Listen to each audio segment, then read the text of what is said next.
요즘같이 아침과 저녁 일교차가 큰 환절기에는 면역력이 떨어져 감기와 같은 질환에 걸리기 쉽습니다.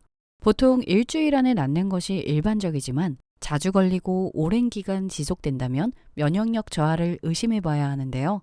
특히 감기 증상과 함께 동반되는 코로나19의 감염에도 쉽게 노출될 수 있습니다.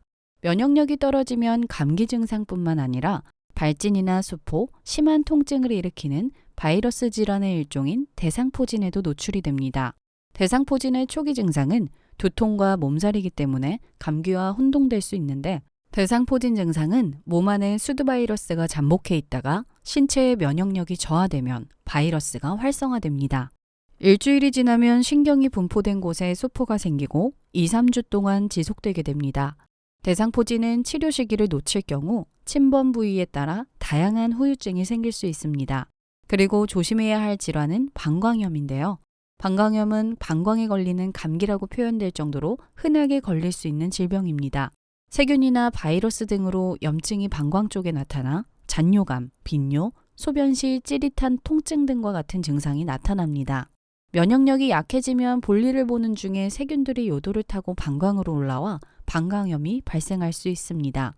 그리고 우리 몸의 면역세포의 70%를 활성화시키는 장은 장내 유익균이 많아지면 음식물 속 영양분 흡수가 잘 되기 때문에 면역력이 좋아지지만, 반대로 장내 유해균이 많아지면 소장벽에 염증을 발생시켜 바이러스나 세균, 독소가 혈액으로 들어가게 되어 면역력이 떨어지게 됩니다.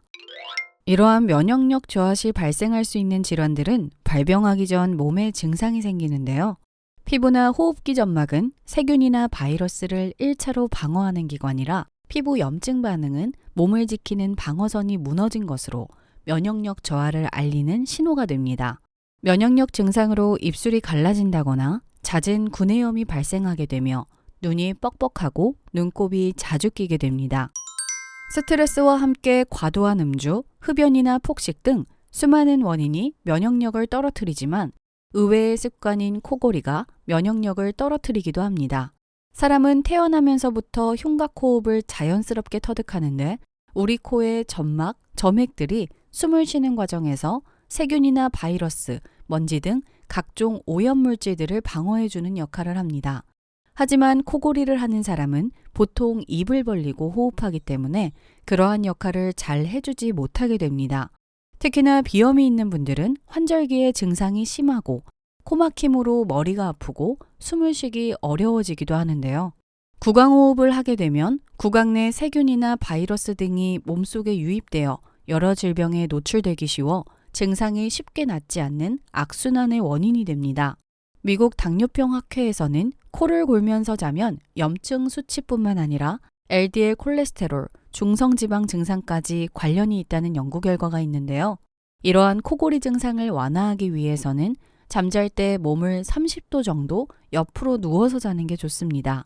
30도 옆으로 누워서 자면 혀가 옆으로 쏠려 기도를 확보하기 때문에 코골이는 최대 80% 감소되고 수면 무호흡은 50% 감소됩니다.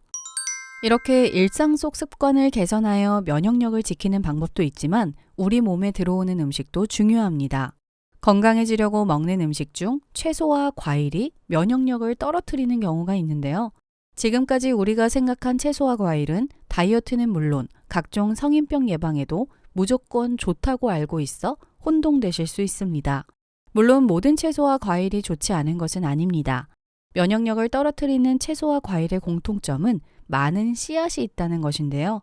속을 보면 씨앗이 있고 이 씨앗 속에 면역력을 떨어뜨리는 독소가 숨어 있습니다. 씨앗 속 독소를 렉틴이라고 합니다.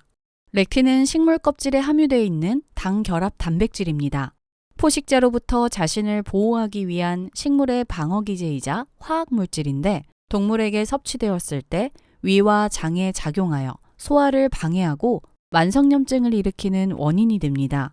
물론 일반 사람들에게 이러한 렉틴의 섭취는 별다른 위협이 되지 않지만 면역력이 낮은 사람은 섭취를 제한해야 한다는 연구 결과가 있습니다. 채소 중에서 오이, 가지, 애호박 등이 있으며 과일 중에서는 참외, 수박 등이 있는데요. 렉틴이 몸에 쌓이면 장세포에 손상이 발생합니다. 장 속에는 솜털 모양의 용모가 촘촘히 박혀 있는데 이 용모는 세균, 바이러스 침입을 막아주는 역할을 합니다. 그런데 씨앗 그대로 채소와 과일을 씹어 먹으면 씨앗 속 렉틴이 흘러나와 장 육모세포를 손상시켜 장 틈을 벌어지게 만들어 구멍을 만들게 되는 거죠. 이것을 새는 장 증후군, 장 누수 증후군이라고 합니다.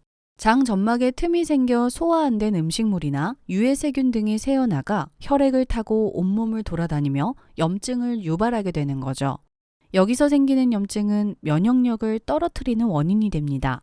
면역력 저하뿐만 아니라 건강한 장이 있는 분들도 씨앗 독소 렉틴에 반복적으로 노출되면 장이 점점 예민해지면서 과민대장 증후군이 유발될 수 있고 현재 과민대장 증후군을 앓고 있는 사람들은 더 심하게 악화될 수 있죠.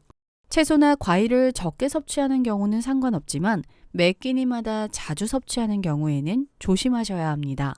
오이, 가지, 애호박과 같은 채소는 씨 제거 후 익혀서 섭취하거나 식초와 함께 섭취하는 것이 좋으며 포도, 수박, 참외 등 과일은 씨를 제거하고 섭취하는 것이 좋습니다.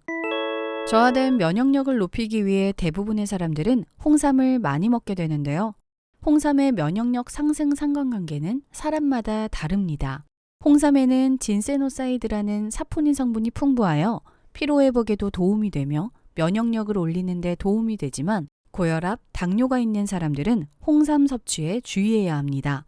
기본적으로 인삼이나 홍삼 등이 혈압을 높일 수도 있으며 시중에 판매되는 제품들은 당분이 다량 들어있어 특히 주의를 해야 하는데요. 일반인도 홍삼을 장기 복용할 경우 면역력이 다량 상승하여 면역체계에 교란이 발생하기 때문에 홍삼은 3개월 이상 섭취를 자제하는 것이 좋습니다. 그렇다면 면역력 상승을 위해 어떤 것을 섭취해야 할까요? 바로 종합 비타민입니다. 비타민은 음식을 섭취할 때 균형 잡힌 식단을 통해 우리 몸이 요구하는 비타민을 제공하는 것이 가장 이상적입니다. 하지만 바쁜 현대인들은 일상생활 속에서 비타민을 음식만으로 섭취하기는 부족해 영양 균형이 알맞게 유지되려 성인 비타민 보충제를 통해 보완해주는 것이 좋습니다. 그리고 비타민 D를 추가로 섭취하면 면역력을 높이고 면역을 유지하는 데 도움이 됩니다. 종합 비타민 속에는 비타민 D가 부족하여 추가 섭취 시 면역체계 유지에 도움이 되며 일광욕을 하루에 30분 정도 하여 자연 비타민 D를 합성하는 것도 면역체계에 좋습니다. 시청해주셔서 감사합니다.